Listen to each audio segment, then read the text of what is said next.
you guys? Happy June! Today I am so excited. I'm going to be doing my May reading wrap up, and let me tell you, this was a good month for books. So this month I read 10 books, mostly romance, my fave, but a few thriller and mystery sprinkled in between. In today's video, I'm going to be going through all of the books that I read, sharing what they're loosely about, my thoughts about them, but I will not be doing any spoilers, so don't be alarmed. Coffee break.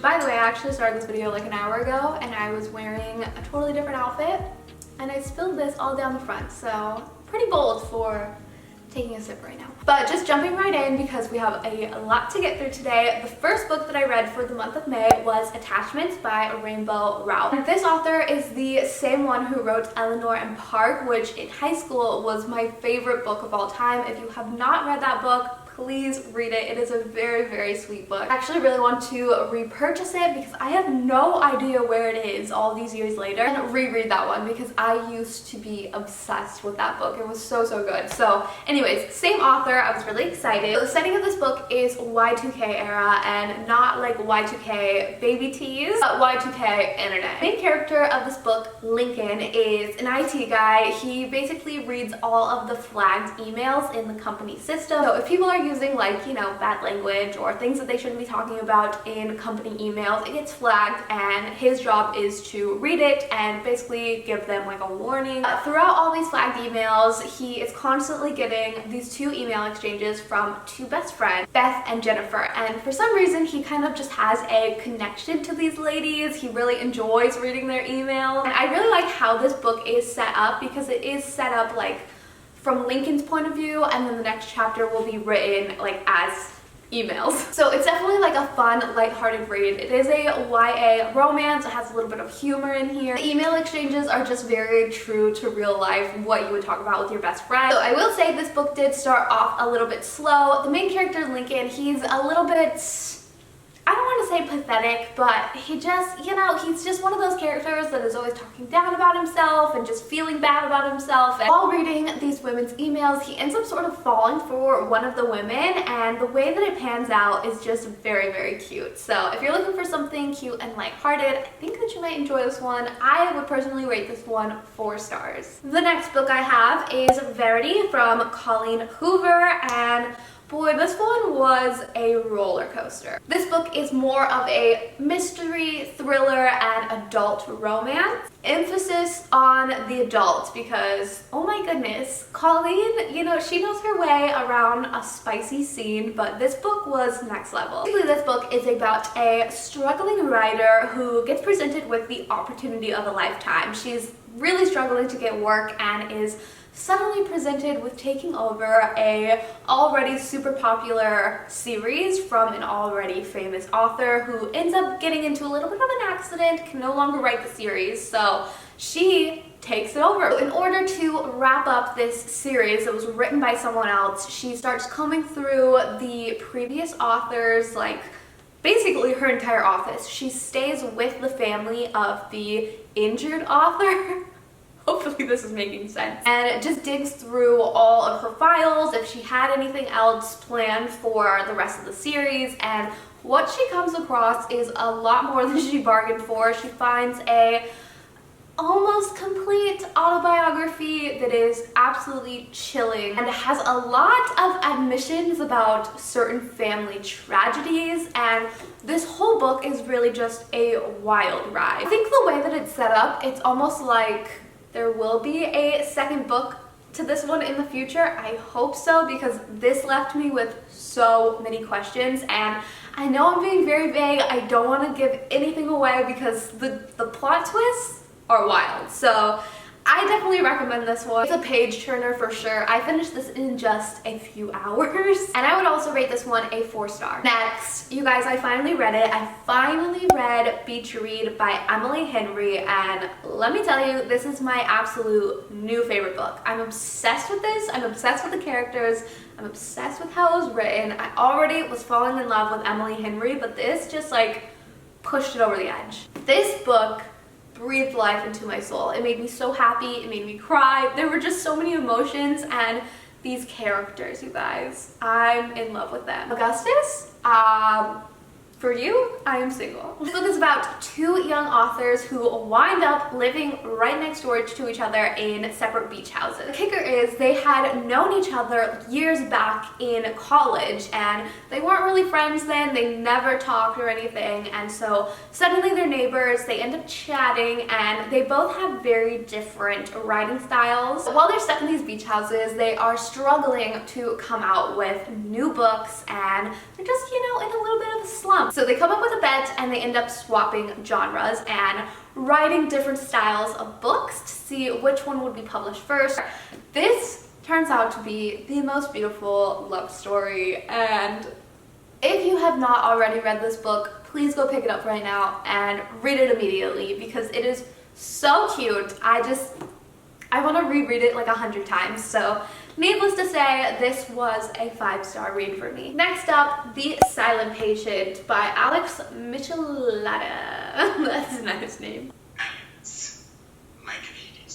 Alex Michaelides. That still sounds incorrect, but I don't know. Anyways, this book was an absolute trip and it had a plot twist that I did not see coming, nor do I think I really cared for. I know people were like, oh my god, the plot twist, but it made me so upset that that's where we ended. So this book was a little bit frustrating. This one's about a woman who ends up murdering her husband, and after the incident, she doesn't say a word. It's impossible to get her to speak. This man, Theo, he is a criminal psychotherapist, and he's like, you know what, I'm gonna get her to talk. So he ends up working with her very close, working on her case, trying to get her to speak, and this book, you guys, honestly, I really enjoyed it. This is another one that was so page-turning that I finished it in just a few hours. I really love like those mystery thriller novels that just kind of like, you cannot stop. You're like, I need to know what's happening. Like, what is the end?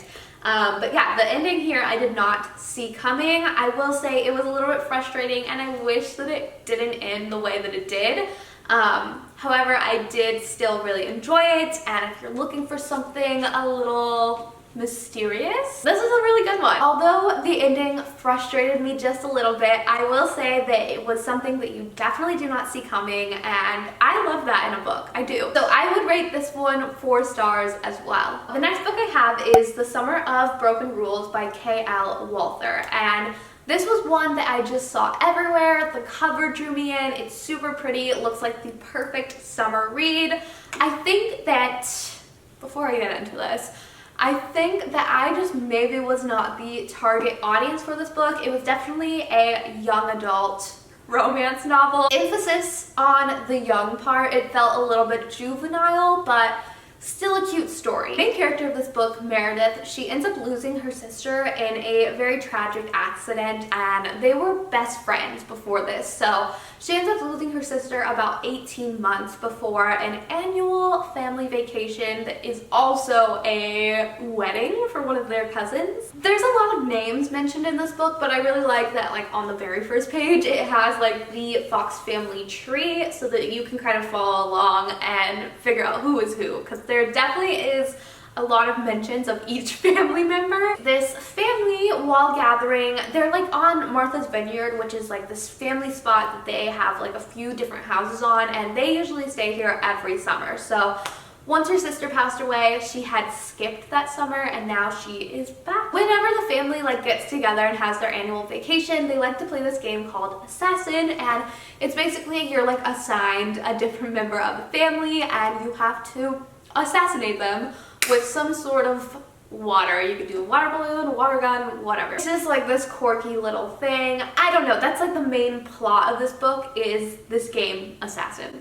Her sister, the one who passed away, was super big on this game, very competitive, so Meredith ends up taking the game really seriously. She had just gotten dumped by her boyfriend before this family trip. Like, she's like, let's get into this. But while playing, she ends up meeting someone from the wedding party, and they start getting along really well. And you know, it's a YA romance. You can see where this is going. It is a very sweet read. It is a little bit on the younger side. So for me, I would give this one a 3-star rating, only because it just didn't seem like it was, you know, the type of romance that I typically gravitate towards. And also, I wasn't obsessed with this whole assassin game, which is the majority of the book. Like, that is basically what's going on in here, and I just felt like I didn't really care. That's just me. I know there's plenty of people out there that adore this book, and don't get me wrong, it is cute, but it was not a favorite of mine. So for that, 3 stars. The next book I have is The Flatshare by Beth O'Leary, and you guys, right off the bat, I have to tell you, I'm obsessed with this book. It is so cute.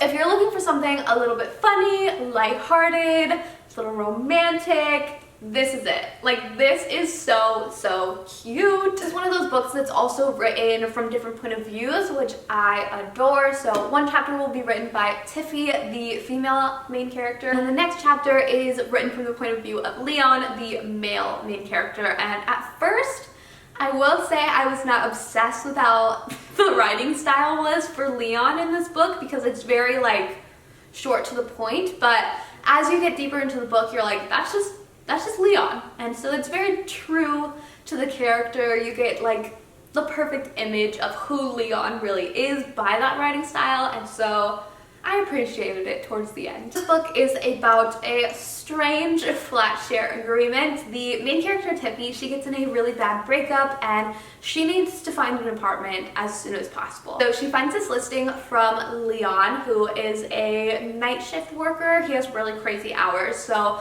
he only needs this apartment from 9 to 5 during the days, and then Tiffy can have the apartment the rest of the time, overnight and on weekends. So although they're sharing this apartment together, they never actually see each other because of the agreement terms and their differing schedules. They only really know each other through like written notes, like, hey, here's some leftovers, hey, do you mind putting the toilet seat down? Like cute little notes like that. It is just the cutest book ever, you guys. This was honestly a 5-star read for me. I just thought it was absolutely adorable. I fell in love with the characters. I just think that it was really sweet. This one I highly recommend. The next book I have is One of Us is Lying from Karen M. McManus, and this is actually a series on Peacock that I will be starting very soon since I finally finished this thing. The best way to describe this book is Breakfast Club meets Pretty Little Liars. I saw that was like the general consensus on Goodreads, and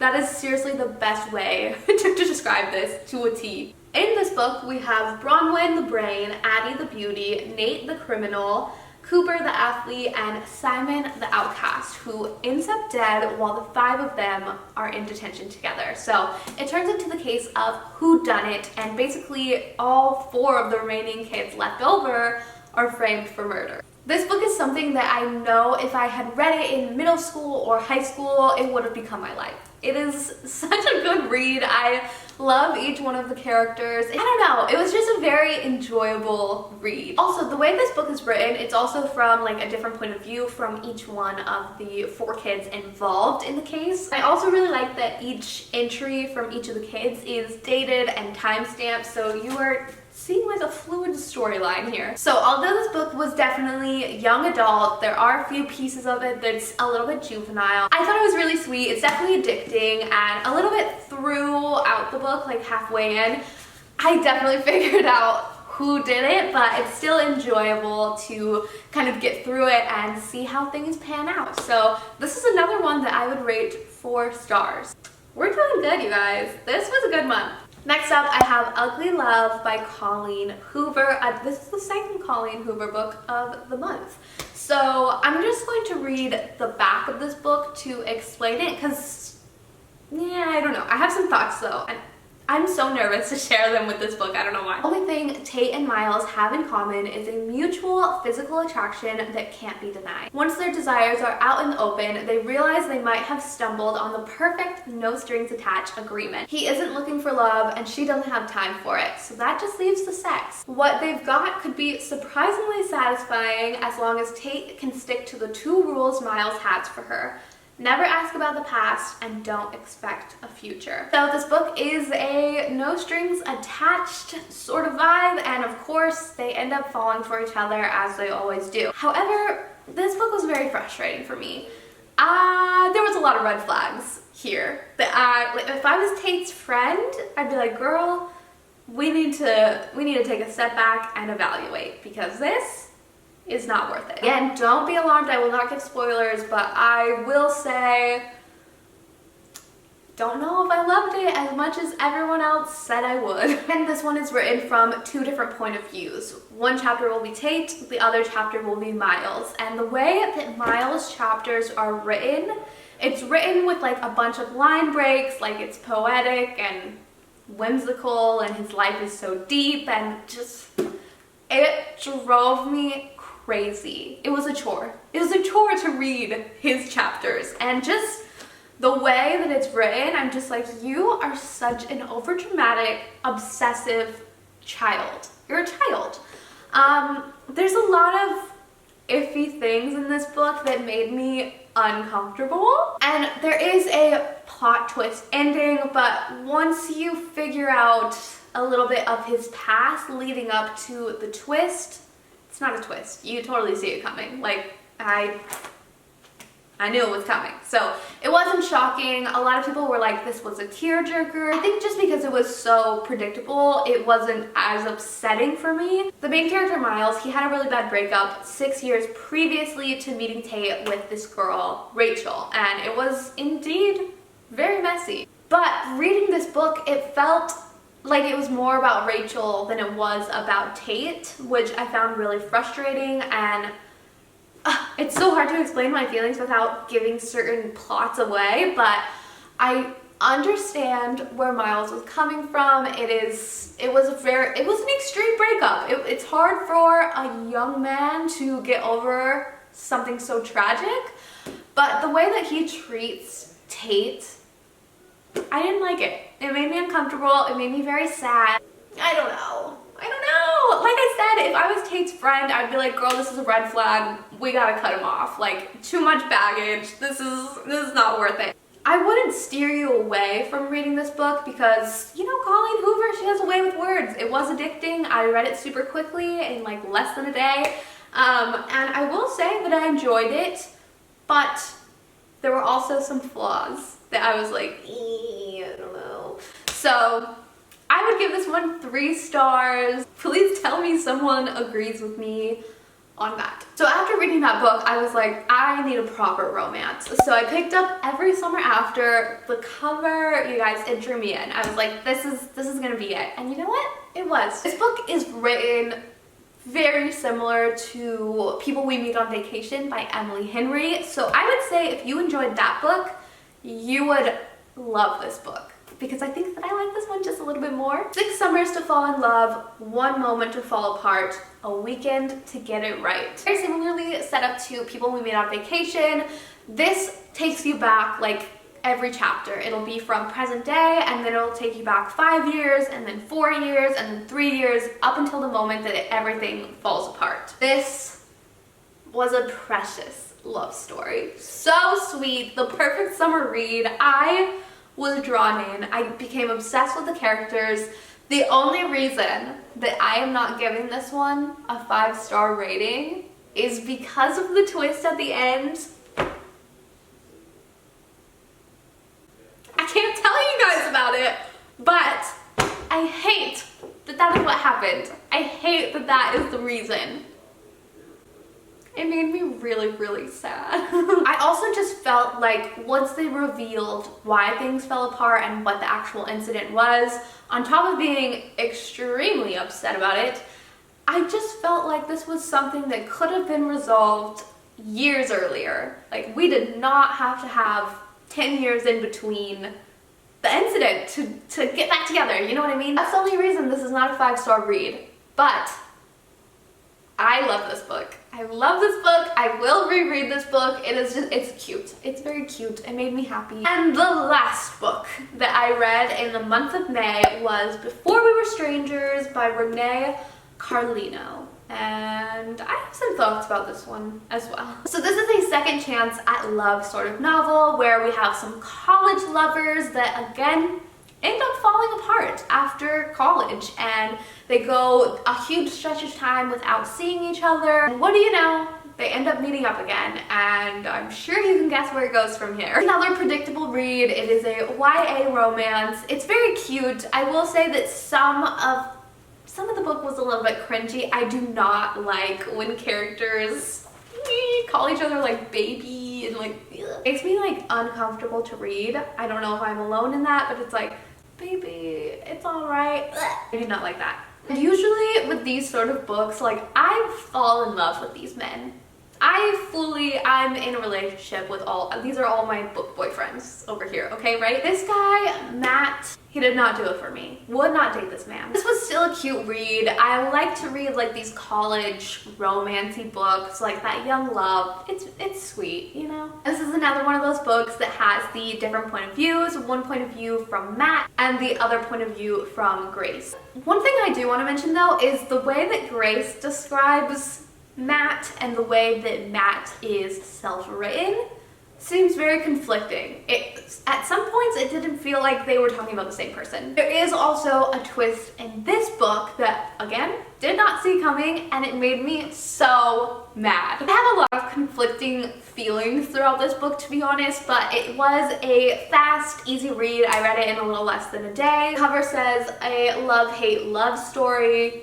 That's kind of the vibe you get here. For me, I would rate this one 3 stars just because some parts of it were a little bit cringy, some parts were a little bit frustrating. It just kind of felt like a story that I would happen upon on Tumblr or something, you know? I don't know. I don't want to be too hard on this book because it really was not that bad, but I would say 3 stars. And those are the 10 books that I read for the month of May. Overall, it was a super great month of reading. A lot of 4-star reads, some new favorites sprinkled in there that I am so happy to have found. I'll make sure to link all of the books that I talked about in today's video in the description box down below, so be sure to check that out. That is all I have for you guys today. Thank you so much for watching, and I will see you soon.